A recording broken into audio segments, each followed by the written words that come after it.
अस्सलाम वालेकुम एवरीवन। तो हम लोगों ने स्टार्ट किया हुआ था जीआईटी सर्जरी, और जीआईटी सर्जरी में हमने इसोफेगस के टॉपिक को भी शुरू किया। और इसोफेगस में जो अगला टॉपिक हम करने लगे हैं वो बेसिकली हमने इस वीडियो में cover corrosive injuries of oesophagus को करना है, लेकिन दो और टर्म्स हैं जो आप अक्सर डिफरेंट डिजीजेस में भी सुनते हैं और बहुत ज्यादा सुनते ही रहते हैं, तो उनका आपको लाजमी तौर पर पता होना चाहिए उन दोनों का डिफरेंस। इसलिए मैं सिर्फ उनके बारे में आपको बताऊंगी कि ये है क्या। वह आपको शायद पता ही हो, बल्कि मोस्ट प्रोबेबली पता होगा, बट स्टिल एक रिवीजन जरूरी थी, इसलिए मैंने उनको लिखा है। वन इज मैलरी-वीज सिंड्रोम और दूसरी है आपकी ये बेर-हेव सिंड्रोम। सिंपल सी बातें हैं, थोड़ा सा कर लेते हैं, फिर क्रोसिव इंजरीज को कर लेंगे ताकि हमारे इसोफेगस का सिर्फ कार्सिनोमा रह जाए। इसको खत्म करेंगे तो स्टमक शुरू हो जाएगा इंशाल्लाह। अच्छा, मैलरी-वीज सिंड्रोम आपने देखा होगा, आपने सुना होगा अक्सर औकात कि हमारे पास जो वॉमिटिंग के बाद होता है प्रॉब्लम, वो कोई इससे रिलेटेड होता है। तो होता कुछ यूं है कि आपको पता है कि ये आपका इसोफेगस है और ये आपका आ गया स्टमक, ठीक है। अच्छा, जब आप एक बंदा है ना जो प्रोलॉन्ग वॉमिटिंग करता है, फोर्सफुल प्रोलॉन्ग वॉमिटिंग की वजह से क्या हो रहा है, वॉमिटिंग में बार बार स्टमक के कंटेंट्स ऊपर जा रहे हैं, बार बार इसोफेगस पे प्रेशर पड़ रहा है, इसोफेगस की वॉल में फोर्सफुल होती है वॉमिटिंग, बड़ी फोर्सफुल एक्ट होती है, बड़ा प्रेशर जनरेट होता है। उसकी वजह से खास तौर पे ये वाला जो रीजन है, ये वाला रीजन स्क्वेमो-कलमनर जंक्शन, जहां पर आपका squamous epithelium of oesophagus columnar epithelium of the stomach के साथ मिलता है, ये जगह, और ये शुरू की जगह स्टमक की और शुरू की आखिर की जगह इसोफेगस की।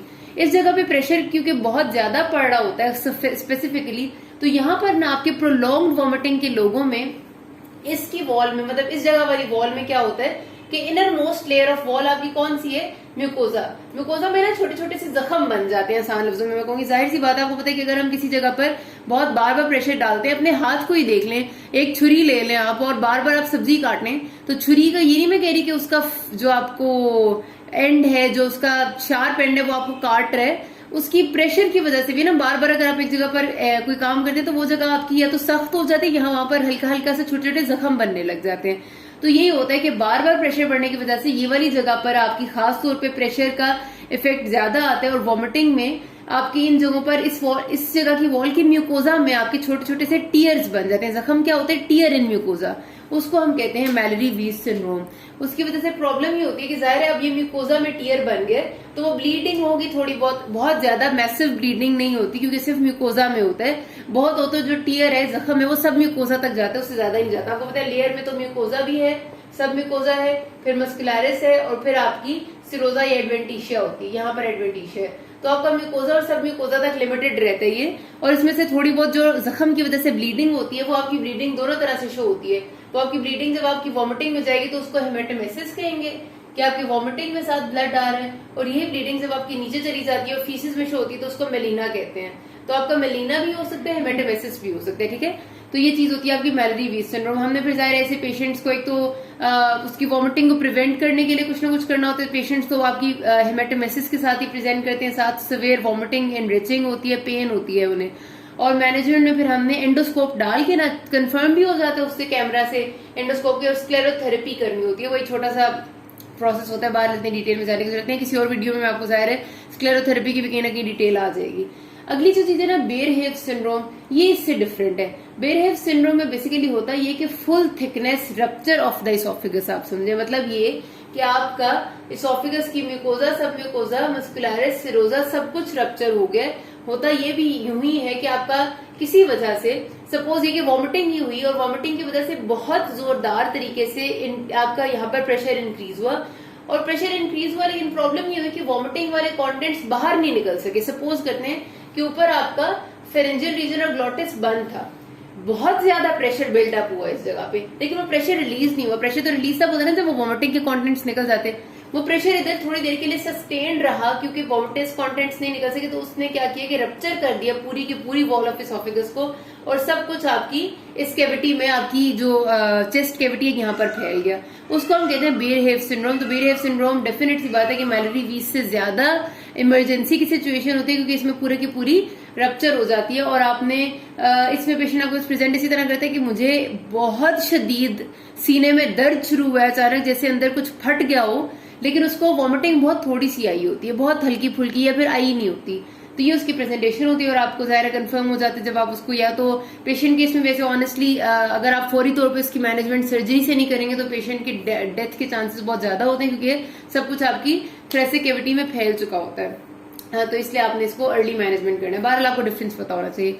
देन जो कोरोसिव इंजरीज ऑफ इसोफेगस है, आपकी कोरोसिव या कॉस्टिक इंजरीज आपको पता जाता है एसिड एल्कली से होती है कि कोई भी तेजाब जैसी चीज, कोई भी ऐसी चीज जो कि बहुत इरिटेंट थी, उसने आके इसोफेगस को इरिटेट कर दिए। अब इसकी सबसे बड़ी बात ये होती है कि आपको पता है कि oesophagus is a neutral type of organ, मतलब यहाँ कोई बहुत एसिड या बहुत अल्कलाइन नेचर नहीं होती, जरा न्यूट्रलिटी, न्यूट्रल 7 है आपका, ये 7 के अराउंड ही रहता है। तो अगर किसी चीज का पीएच 2 से कम है या 12 से ज्यादा है, तो ये दोनों चीजें हमारे पास बता रही हैं कि 2 से कम होगा तो एसिडिटी डैमेज हो जाएगा और 12 से ज्यादा होगा तो अल्कलिनिटी डैमेज हो जाएगा, तो उसको हम कहते हैं इंजरी ऑफ इसोफेगस। अब क्या क्या वजह हो सकती है उसकी? 2 ही वजह हो सकती है। अगर बचपन में बच्चे, छोटे बच्चे आएंगे आपके पास, तो वो एक्सीडेंटल इंसल्ट होती है, मतलब बच्चा जो है वो उसने बोतल उठाई और पी ली, उसे पता नहीं था कि इसके अंदर तेजाब है, या उसे पता नहीं था कि इसके अंदर तो मॉस्पेल है, मतलब ये तो मच्छर मार दवाई है, कुछ भी है, तो बच्चों में एक्सीडेंटल होता है। और एक्सीडेंटल में बच्चों में जो हुआ होता है ना, ये अक्सर लो डोज होती है, क्योंकि बच्चे थोड़ा सा पीते हैं, एकदम से उन्हें इरिटेशन फील होती है, वो छोड़ देते हैं, तो इनमें हमेशा थोड़ी चीज अंदर गई हुई होती है।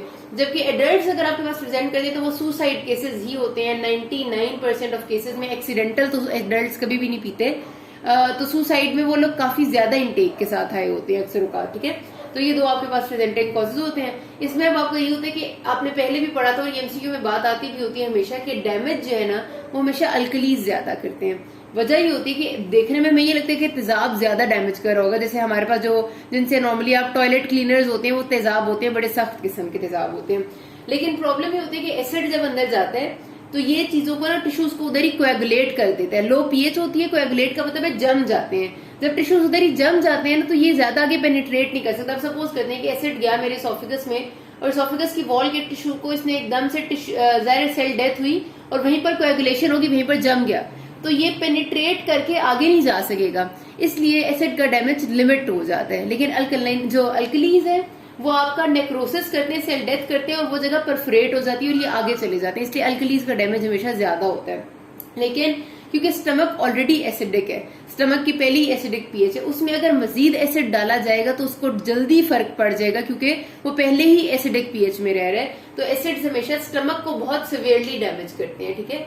और अल्कलीज जो है ना वो आपके इंटेस्टिन्स को बहुत सिवियरली डैमेज करती हैं, क्योंकि वही बात है कि इंटेस्टिन तो एक न्यूट्रल ऑर्गन है और न्यूट्रल कोई भी जगह होगी तो वहां पर एसिड से ज्यादा अल्कली डैमेज कर सकती है, जिस तरह मैंने अभी आपको बताया, ठीक है। तो ये चीज आपने याद रखनी, एमसीक्यू में आती होती है। अच्छा, पेशेंट अगर प्रेजेंट करता है वो यही होता है कि जाहिर है कोई ना कोई हिस्ट्री होती ही है हमेशा, साथ के बच्चा है तो उसने कुछ खा लिया था, या बड़ा है तो उसने कोई सुसाइड की अटेम्प्ट की थी। और जो होता है प्रॉब्लम वो ये कि पेशेंट को बहुत ज्यादा सलाइवा होता है, हाइपर सेलिवेशन है, अनकॉन्शियस स्टेट होगी, पेन होगा शदीद किस्म का, और उसके साथ साथ हो सकता है कि उसको खून की उल्टी भी आ रही हो, यानी हेमेटोमेसिस हो, और अगर उसने कोई ना कोई एस्पिरेट किए तो उसकी आवाज में चेंजेस, होर्सनेस, क्योंकि लैरिंक्स की इन्वॉल्वमेंट भी होगी। लेकिन आपने याद रखना कि हाइपर सेलिवेशन एक ऐसी चीज है जो कि, और फ्रॉदिंग फ्रॉम द माउथ भी समटाइम्स होगी। ये ना आपके लिए ये वाला जो कॉस्टिक इंजरी वाला टॉपिक है ये आपकी क्लिनिकली बहुत ज्यादा इंपॉर्टेंट है। मतलब यहाँ पर आपका अगर आपका एससीक्यू इसमें से नहीं भी आता तो मैं आपको बता दूं कि आपके पास ऐसे केसेस हॉस्पिटल में बहुत ज्यादा आते हैं, सुसाइड अटेम्प्ट वाले, जो आपको फौरी तौर पे मैनेज करने होते हैं। पेशेंट्स आते हैं पार्शली अनकॉन्शियस स्टेट में होते हैं, मतलब टॉक्सिक सी स्टेट में होंगे, मुंह से झाग निकल रही होगी, मुंह से बहुत ज्यादा सलाइवा, हाइपर सेलिवेशन होगी, हाथ रखा हुआ होगा सीने पे, शदीद दर्द है और साथ कोई ना कोई आपको बता रहा होगा कि भाई इसने फ्लाइंग चीज खा ली है, इसने कुछ खा लिया है। वो आप हैं जिनने पता लगाना है कि उसने क्या खाया है, ठीक है। तो पहले तो ज़ाहिर आपको हिस्ट्री बताएगी कि उसने क्या खाया, हो सकता है मुंह से खून आ रहा हो, और अगर नहीं आपको पता चलता, कोशिश करना होता है कि आपको पता चल जाए कि कोई टैबलेट्स की इनटेक है, क्योंकि ड्रग इनटेक से भी आपको पता है कि इंजरी हो जाती है। अक्सर आ जाते हैं बहुत सारी गोलियां खा के, कभी आ जाते हैं आपके कोई नारकोटिक्स की ओवरटेक के साथ। तो ये सारी की सारी ज़ाहिर है, चलो ड्रग इनटेक के डिफरेंट इफेक्ट्स होते हैं। हम इस वक्त एसिडिक एल्कोहलिक इंजरीज की बात कर रहे हैं, उनके डिफरेंट इफेक्ट्स होते हैं। तो आपको हिस्ट्री से डिग आउट करना होता है कि उसने खाया पिया क्या है। अगर नहीं डिग आउट हो सकता तो एक जनरल मैनेजमेंट प्लान जो आपको होता है उसमें सबसे पहले तो आपने हमेशा पेशेंट को रिससिटेट ही करना है। रिससिटेट करने का मतलब ये कि आपने उसके सबसे पहले तो एयरवे ब्रीदिंग सर्कुलेशन को चेक करना होता है कि क्या एयरवे पेटेंट है, वो सांस सही से ले रहा है, उसकी सर्कुलेशन, बीपी, पल्स और वगैरह ठीक चल रहा है। अगर वो कम है तो क्या सिलसिला है। उसके बाद आपने फौरी तौर पे फ्लूइड एडमिनिस्ट्रेशन तो शुरू कर देनी है, ठीक है। आईवी लाइंस लगाए, फ्लूइड दें। अब एनजी जो ट्यूब आप पास करते हैं ना, नेसोगैस्ट्रिक ट्यूब, उसमें थोड़ा सा कॉन्ट्राडिक्शन है। वही बात है कि अगर उसने गोलियां खाई हैं, कोई टैबलेट्स की इनटेक है, तो जाहिर है आप एनजी पास करते हैं और आप स्टमक वॉश शुरू कर देते हैं।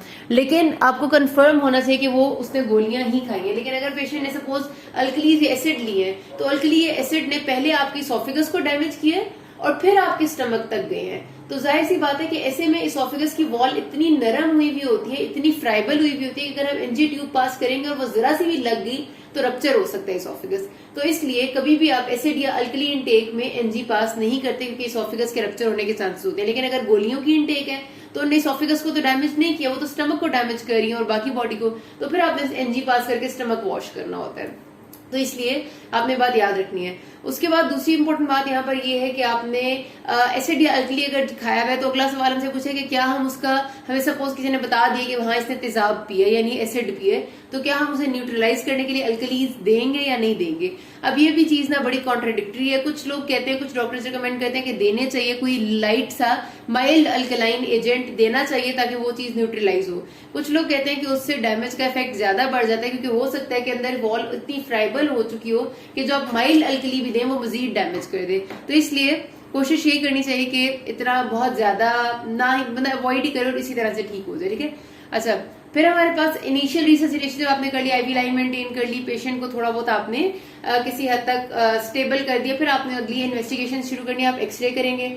एक्सरे से आपको क्या पता चलेगा, आपको मैंने बताया था हमेशा एयर फ्लूइड लेवल को देखना होता है। नॉर्मल हालात में, आम हालात में हमारे पास कोई ऐसे स्पेसिफिक एयर फ्लूइड लेवल पूरी जीआईटी में प्रेजेंट नहीं होगा, लेकिन अगर किसी लेवल पे ऑब्स्ट्रक्शन है तो क्या होगा कि एयर हमेशा उसके ऊपर वाली जगह पर आ जाएगी, फ्लूइड नीचे सेटल हो जाएगा। ठीक है, तो आपको इससे पता चल जाता है कि भाई इससे ऊपर ऑब्स्ट्रक्शन नहीं, क्योंकि उसमें एयर और फ्लूइड अलग हो गए हैं। तो ये आपको बता देंगे। एक्सरेज पे कुछ ऐसा पता चल सकता है। एंडोस्कोपी आपको फिर करेक्ट बिल्कुल सही सही बताएगी कि भाई कितना बर्न हुआ है, क्योंकि आप कैमरा डालेंगे तो आपको नजर आएगा कि बर्न कितनी डिग्री है और अंदर के हालात कैसे हैं। लेकिन आपने एक बात यहाँ पर फिर याद रखनी है, जो एमसीक्यू में आती है, सिनेरियो देंगे आपको कि patient presented to you caustic injury के साथ, फलानी चीज उसने खा ली थी, पेन हुआ, ये हुआ, वो हुआ, मतलब सारा का सारा जो सिनेरियो बनाएंगे वो सारा आपका कॉस्टिक इंजरी का होगा। अब आपने पेशेंट ने आपके पास प्रेजेंट किया और आपको हो गए हैं उसको 36 आवर्स हो गए हैं, तो आप बताएं कि आपको उसकी एंडोस्कोपी या कौन सी लाइन ऑफ इन्वेस्टिगेशन, कौन सी आपकी इन्वेस्टिगेशन है जो आपने फौरी तौर पे उसकी करनी है। 24 आवर्स अगर गुजर चुके हो पेशेंट को तो आप कभी भी एंडोस्कोपी नहीं करते। उसकी वजह यह है कि 24 आवर्स के बाद, जब आपका 24 आवर्स कह रही हूँ, ऑलमोस्ट 5 और 15 डेज के दरमियान में, मतलब अगर आपके पेशेंट को, आपसे कहते हैं कि पेशेंट का 7वां दिन है, आपके पास एडमिट है, तो अब आप एंडोस्कोपी करके चेक करेंगे या नहीं, तो फिर 5 और 15 डेज के दरमियान में आपने एंडोस्कोपी इसलिए नहीं करनी होती क्योंकि उस टाइम पे टिश्यूज बहुत सॉफ्ट हुए हुए होते हैं, एडिमेटस हुए हुए होते हैं, और एंडोस्कोप भी आपकी इसोफेगस को रप्चर कर सकती है। तो कभी भी 5 और 15 डेज के दरमियान में आपने नहीं करनी होती। उससे पहले, क्योंकि शुरू के दिनों में एडीमा बहुत ज्यादा होता है तो रप्चर होने के चांसेस कम होते हैं, जो बिल्कुल शुरू का टाइम होता है, और बाद के टाइम में आहिस्ता आहिस्ता क्रॉनिक इन्फ्लेमेशन आके, फाइब्रोसिस आके उस जगह को रिकवर करने लग जाता है, इसलिए भी जो चांस है वो कम हो जाता है। लेकिन इन दिनों में बहुत ज्यादा चांस होता है तो आपने एंडोस्कोपी नहीं करनी होती। लेकिन एंडोस्कोपी आपको बताती है कि डिग्री ऑफ बर्न क्या, तो आपने शुरू में ही करनी होती है। फर्स्ट डिग्री बर्न्स वो है जिसमें थोड़ा सा म्यूकोजा तक डैमेज है, ठीक है। सेकेंड डिग्री बर्न्स वो होते हैं जिसमें आपका सब म्यूकोजा भी इन्वॉल्व होता है, कुछ हद तक आपको ऐसा भी नजर आ रहा होता है कि अल्सर बड़ा है और उसके ऊपर कोई सूडो मेम्ब्रेन सी भी नजर आ रही होती है। बेसिकली वो आपका स्लफ्ड म्यूकोजा और डेड सेल्स ही होते हैं। और थर्ड डिग्री बर्न तो वो होता है जिसमें मैसिव हेमरेज है और कंप्लीट ल्यूमेन डिस्ट्रक्शन है, या तो पतली सी झिल्ली सी उस जगह रह गई है या वो भी परफोरेट हो चुकी है। अब उसमें फर्स्ट और सेकंड डिग्री बर्न्स में तो हमें सर्जरी की जरूरत नहीं होती, हम कंजर्वेटिव मैनेजमेंट यानी पेशेंट को रिससिटेट करेंगे, अगर जरूरत होगा तो जो दवाइयां आईवी लाइन से देनी है वो देंगे, और मतलब सर्जरी के बगैर ही मैनेज कर सकते हैं।